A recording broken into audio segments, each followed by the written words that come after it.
I was really delighted to receive this morning the Lifelong Award from ESO.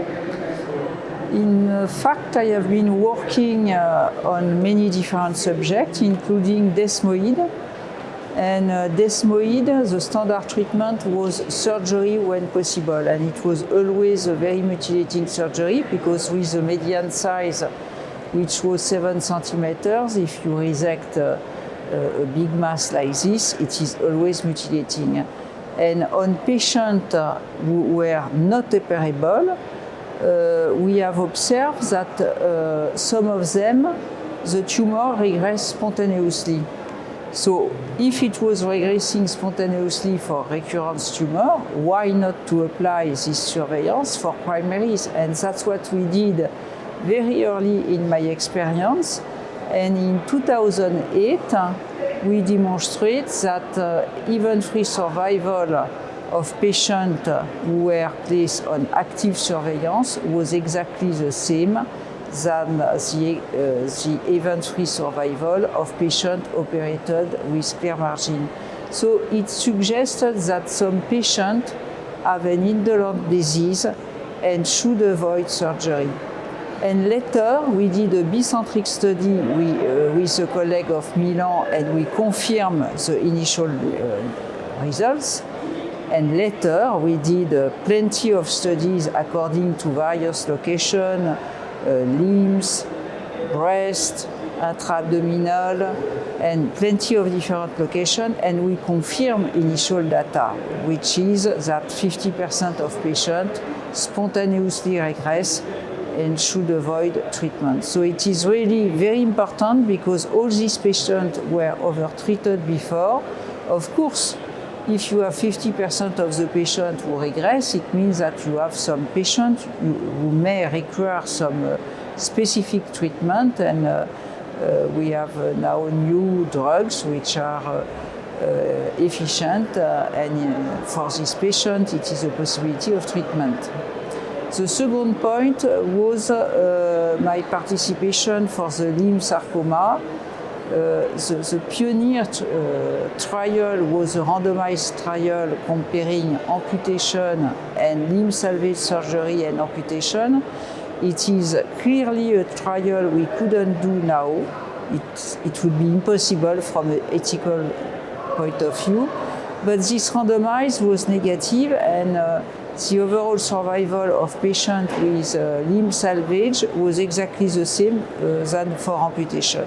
So progressively after the 80s, the standard treatment was limb salvage surgery plus radiotherapy. But some patients still need amputation because it was a locally advanced disease, because of previous surgery inadapted. And isolated limb perfusion was a solution for this patient, but the registered dose was 4 milligrams, which was a lot, and because of this high dose, a lot of cardiac toxicity was observed. And we did a randomized study comparing 4 dosages of TNF-alpha, and we demonstrate that with 1 milligram, it was as efficient than 4 milligrams, and the tolerance was much more better. And recently, a consensus adopted this low dosage. And in our experience with primary disease, with all the possibility, including ILP, reconstructive surgery with plastic surgery, we demonstrate that the rate of local recurrence is very, very low, less than 10% at 5 years, despite the fact that amputation is very rare. Now it is less than 2%. So for limbs, the last point is that we demonstrate that patients who had a WOOP surgery with an inadapted surgery, standard of care today is to reoperate the patient. But in fact, when you reoperate the patient, sometimes it's mutilating. In less than 50%, you find residual cells, and a lot of these patients without reoperation never recur. So for patients without fragmentation of the tumor, we analyze those who have been reoperated, which is a standard of care, and patients who were placed on active surveillance.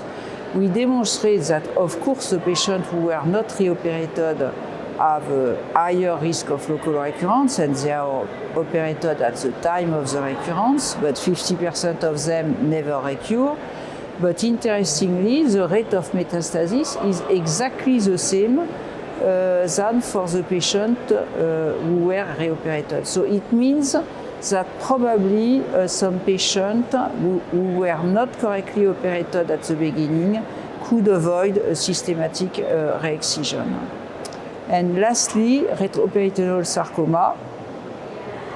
First, when the patient comes to your outpatient clinic, it is not written on the CT scan sarcoma. It is a retroperitoneal tumor, and we have demonstrated that with a percutaneous biopsy, in the vast majority of cases, we have the diagnosis. And thanks to that, we can adapt the medical strategy, because sometimes it is not surgery at first, and the extent of the surgery.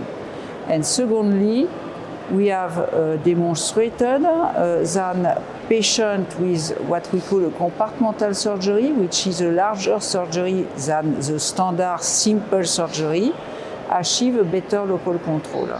And it is very important because the majority of patients with this retroperitoneal sarcoma die of the local recurrence.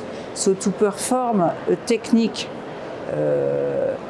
which achieve a better local control is something very important.